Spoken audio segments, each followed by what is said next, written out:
How are you guys? This is Vixon from the Vixon TV channel and welcome back again. Ito yung continuation nung review ng previous video ko na unboxing ng DJI OSMO Mobile 3. Okay? So, ginawa ko yung unboxing niya previously.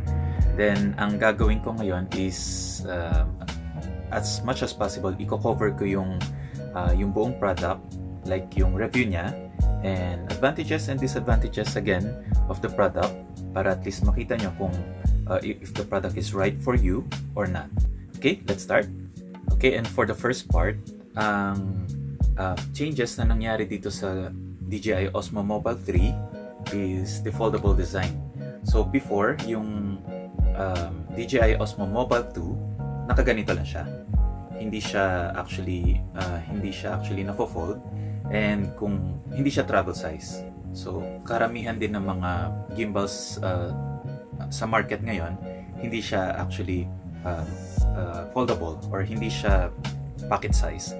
So ang kagandahan sa ginawa ng DJI dito sa OSMO Mobile 3 is naging foldable siya, which is kasya siya sa isang dito sa hard case na provided when you buy the combo package. Pero yun nga lang, gaya na sabi ko, hindi siya kasya kapag sinama mo na yung mismong grip or the tripod of the gimbal. But as far as I'm checking, mas okay siya when it comes to portability of the product. Yung pangalawa naman na kagandahan nitong OSMO Mobile 3 ngayon is the design. So before, dun sa OSMO Mobile 2, kapag nilagay mo yung phone mismo, iayusin ko lang siya.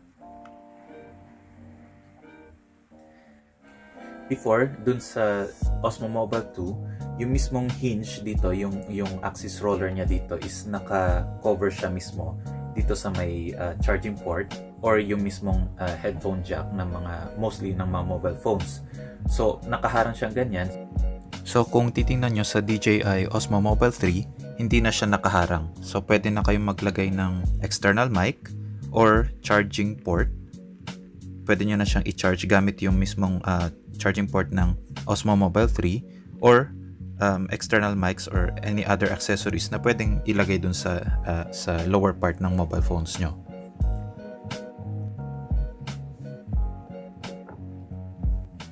Para dun sa pangatlo, ito naman yung design mismo ng DJI OSMO Mobile 3. Naka-slant siya ng 15 degrees para sa kamay mo. Dun sa handle mo mismo at walang stress dun sa mismong wrist mo. Kasi yan yung tamang way ng pag-handle ng mga gimbals. Unlike other gimbals, medyo naka-straight siya at nagkakaroon siya ng stress mismo sa wrist mo. Dito sa Mobile 3, OSMO Mobile 3, maganda yung grip, comfortable yung kamay mo, and kahit mabigat yung phone mo or yung gimbal itself, hindi siya nagbibigay ng stress masyado sa kamay. Lalong-lalo sa wrist mo mismo. So yan. So maganda yung grip, maganda yung pagkakagawa ng design. Kung masyadong matagal yung pag-capture mo ng video, so hindi masyadong mahihirapan yung kamay mo, lalo na pag one hand lang naman tong paggamit mo ng gimbal. So hindi mahirap. So magiging comfortable pa rin kamay mo kahit long videos yung kinakapture mo. So meron din siyang intelligent feature na quick roll. Pag pinindot mo yung M button ng 2 times, magiging landscape siya or portrait mode. So meron naman siyang intelligent feature na standby mode. So for example, may tumawag or kailangan mong gamitin yung phone mo, so gagamitin mo yung standby mode. So eto, ibabalik lang natin siya sa portrait mode. Okay, then halimbawa gusto mong gamitin yung standby mode, so press the M button for 3 times or steady press mo lang siya for 1.5 seconds. So try natin. Yan, standby mode na siya.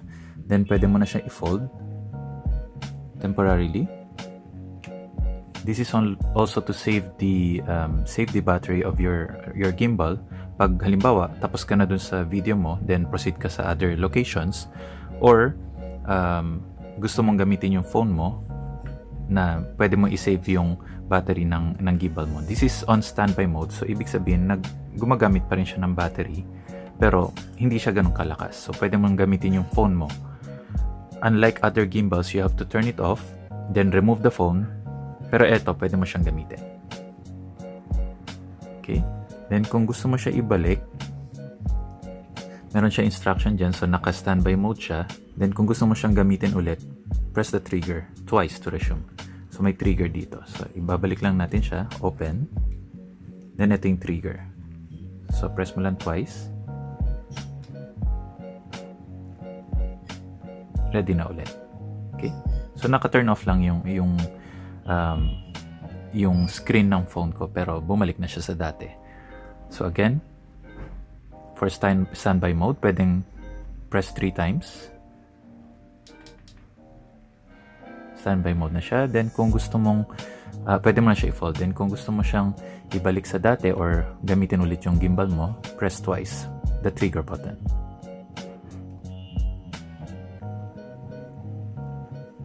So yung next naman is the quick menu.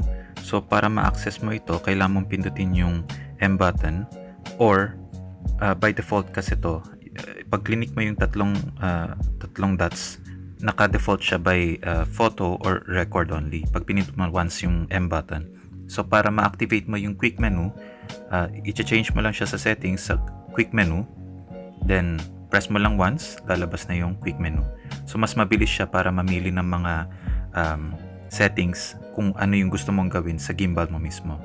But it depends on you kung gusto mo siyang press once, record and shoot a video, or ipapalitan mo siya ng quick menu mismo. So nasa iyo yan. So by default lang nakalagay siya sa photo and record, video record.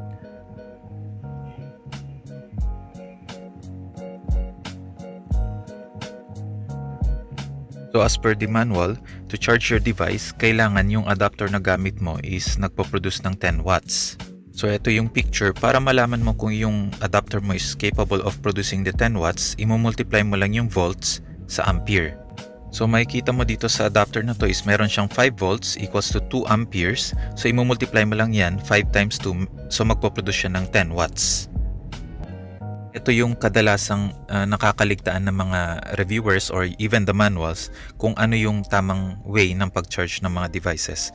So make sure na 10 watts talaga yung gamit nyo para hindi masira yung DJI OSMO Mobile 3 gimbals nyo.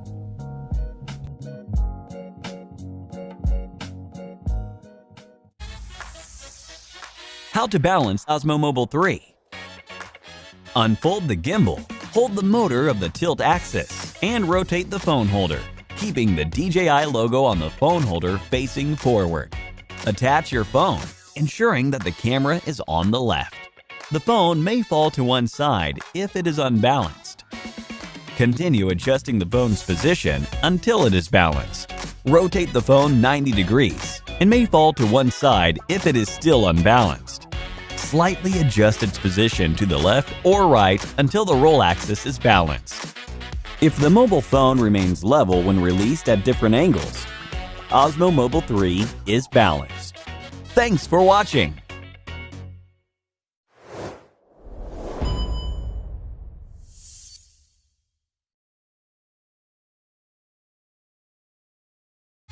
Activate Osmo Mobile 3 before using it for the first time. Ensure your phone has access to the internet and enable Bluetooth. Attach your phone to Osmo Mobile 3 and balance the gimbal. Press the M button until the system status LED turns solid green. Launch the DJI Mimo app and tap the camera icon at the top left. Search for Osmo Mobile 3's Bluetooth and connect the devices. An activation prompt will pop up in the DJI Mimo app.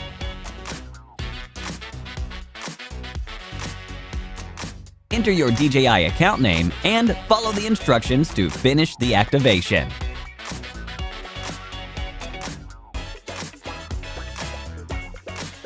Thanks for watching.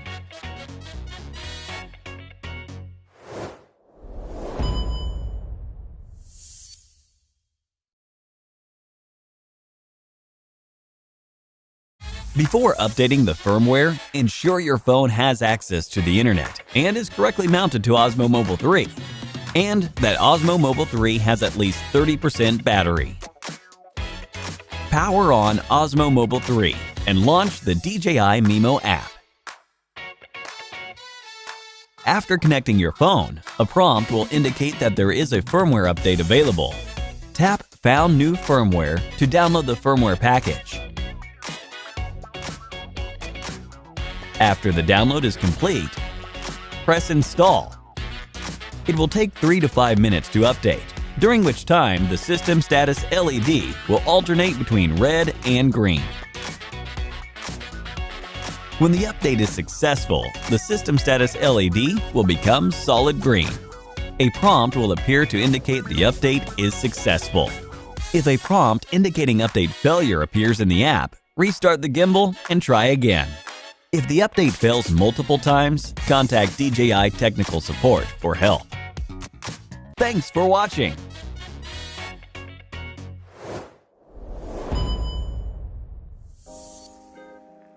Okay, so that's the end of my quick review of the DJI OSMO Mobile 3. So sa mga susunod na videos ko, ipapakita ko yung mga functions and other features of the device. So hopefully nag-enjoy kayo at naging useful yung video. And don't forget to click like and subscribe to my channel. Thank you very much and advance Happy New Year to all.